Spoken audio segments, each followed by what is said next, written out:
po, magluluto kami ng dinuguan. Ayan, first time namin magluluto ni Ma'am Rica. Tingnan natin kung maayos natin. Ito, sindihan ko na yung kalan. Tapos dyan, lalagyan ko siya ng mantika. Nasaan ito yung mantika? Ito po yung mantika. Mainitin na yan. Mainit na yung ulo niyang kawali. Sorry, mainitin ang ulo ng kawali. Tapos, pagkatapos pag mainit na yung mantika, ilalagay na natin yung sibuyas. Sibuyas po. Yan, sibuyas. Sibuyas una dyan kasi igigisa natin yung baboy. Yan. Gisa-gisa po. Hindi ko na inano yung ingredients kasi makikita nyo naman kung ano yung ilalagay ko. Pag yung maano na to, malambot na siya, ilalagay natin yung baboy. Gisa-gisa lang naman yan. Ayan po. Yung sibuyas, tapos yung baboy. Ayan, wala.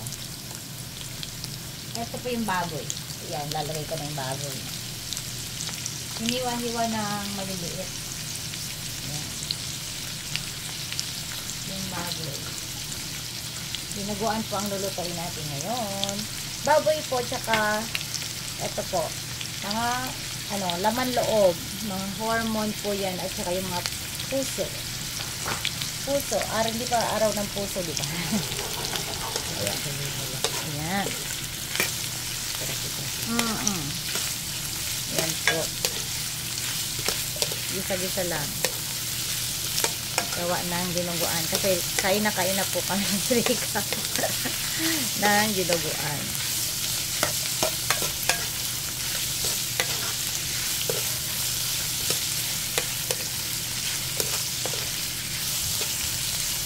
Ayan. Ano na to. Binibilisan lang po namin ni Rica ang pagluto kasi baka po masyadong humaba ang ating video. Kaya, ayan, gisa-gisa na po yan. Kasi papalambutin pa naman yung baboy. Lalagyan natin mamaya ng tubig. Ayan po. Pagka ginisa mo na yan, isama mo na rin itong ito po yung mga lamang loob. Yan po yung mga lamang loob. Igigisa rin. Tapos lalagyan natin siya ng tubig kasi para lumambot. Ayan, sarap na. Hindi ko pa nga nilagyan ng ito ilalagay ko pa yung yung bawang. Ito lang po. Ito po yung bawang na ilalagay. Bawang. Yan, pampalasa po talaga yan.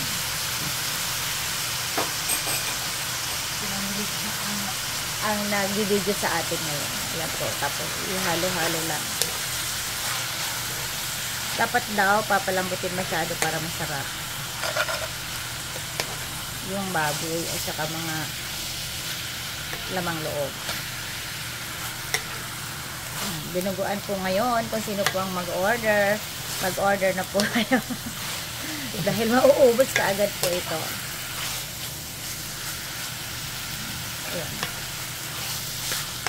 Pagkatapos yun na ginisa-gisa na to, lalagyan natin ng tubig.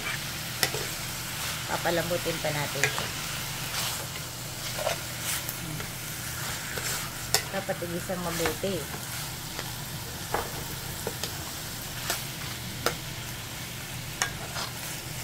Okay. Yan. Umanda na ba ito? Ayan po si Ma'am Rica, nakakatuwa. Naririnig niyo po yung niya. Ayan. Ito pagkagisa, lalagyan ko siya ng tubig para lumambot po siyang mabuti.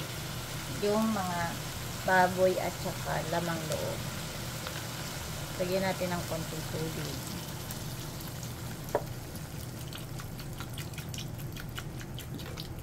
palambutin natin. Takpan. Tapos, haluin ng konti at tatakpan po natin siya.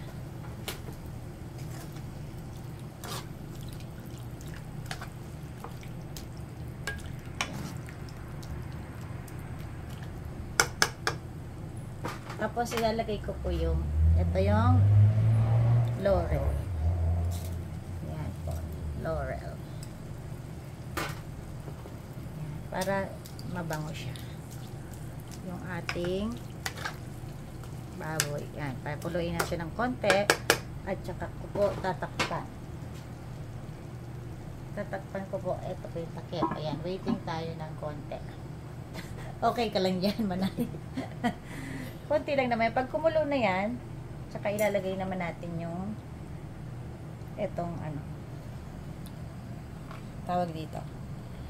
Ceiling green. Dito kasi shito to sa Japan. Ayan po. Ilalagay natin mamaya pagka kumulo na siya. Tapos ito po yung dugo. Ayan yung dugo ni Rika. Ay, tsaka hindi pala. Dugo na ba? Tapos ito po yung suka. Mamaya, lalagyan din natin ng suka. Pag kumulo na siya. Tapos konting, ito lagyan ko rin ng konting, luya. Para, siya, hindi siya masyadong malansa. At ito naman yung pampalasa, yung, pork, cubes. Ayan, pork cube. Tapos konting asin, at saka bechin, at saka, mamaya, luya. Paminta. Yan po ang pampalasa niya, mga niya. Masarap po yan. Kumukulo na kaya? Ayan, kumukulo-kulo na siya. Kumukulo-kulo na siya. Ayan, habang ganyan, ilalagay ko pala yung lagyan ko siya nitong luya. Para hindi po siya malansa sa akin. Ayan, lalagyan ko konting luya. Ihalo ko siya.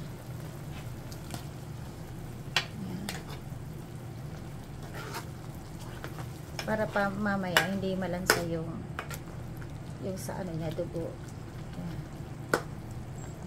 Yan, lalambutin at saka lagay ko na yung ito sili. Gusto ko maraming sili para pag yung may nag-order, lalagyan ko na pa isa-isang sili. Yan po. Yung sili. Lagay ko na po.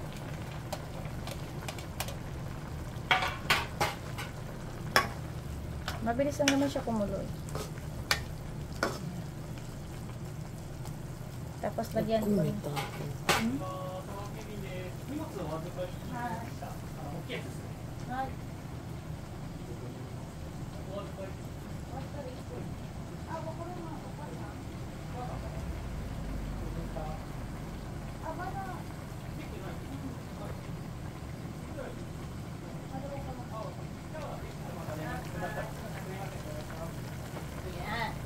Meron po na istorbo sa atin. Arigato. Lalagyan ko na siya ng mga lasa. Ito po, ilalagay ko na yung cubes. Yung pampalasa. Pag sabay-sabayin ko ng konti, ito yung asin konti, lagyan ko. Tapos yung bechin. Lagyan natin bechin. Tapos lagyan ko rin ng paminta. Yan. Gusto ko maanghang. Tapos haluin ulit siya.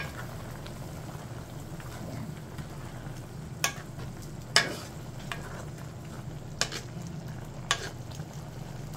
Tapos pwede mo na siyang lagyan ng suka. Suka. Suka to. Suka ba ito? Baka mantika. Suka.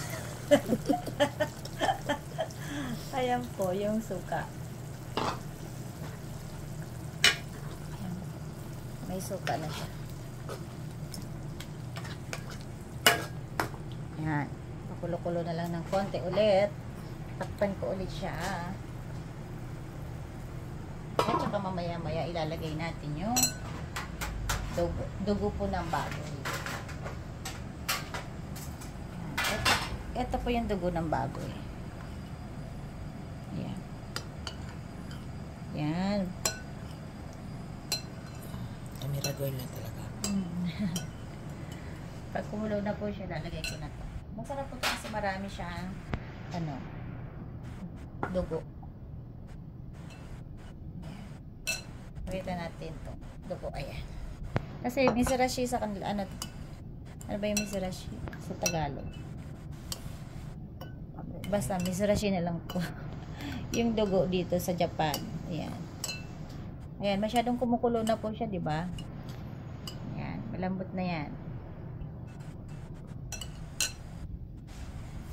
Ayan, malambot na po siya, kumulo na po siya.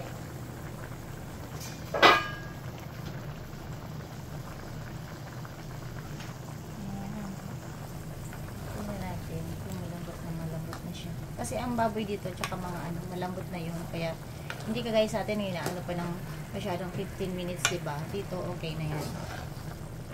Yan. Tapos, ilalagay ko na po yung dugo. Ito po. Dapat po, pag nilagay ito, konti-konti lang. Kasi, dapat haluin ka agad.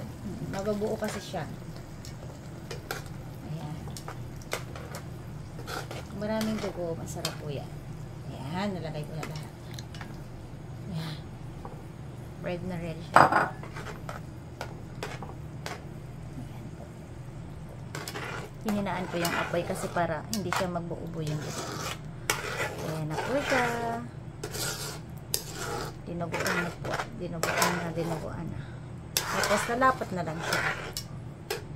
Ayan. Dapat yung apoy, hinaan po. Ayan. Ayan. Tignan nila. Wait lang po. Kasi baka magbuo-buo yung ano eh. Yung dugo. Kaya kailangan halo-halo talaga siya. Ayan mo. Ayan na po. Ayan na. Ayan. Titikpan po natin ito. Tikpan po natin kung ano po ang lasa. Kung kulang pa yung ano. Tikman ko. Yan. Titikman. Ito pa yung dinuguan. Tikman ko. Dinuguan. Pero gusto ko medyo maasim-asim pa. Kunting lagyan ko pa ng suka. Masarap kasi maasim.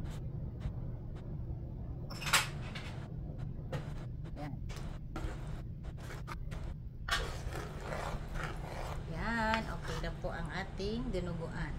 Chat ko, sandali lang alal. Kasi papakita ko sa kanila yung nalagay ng lasa.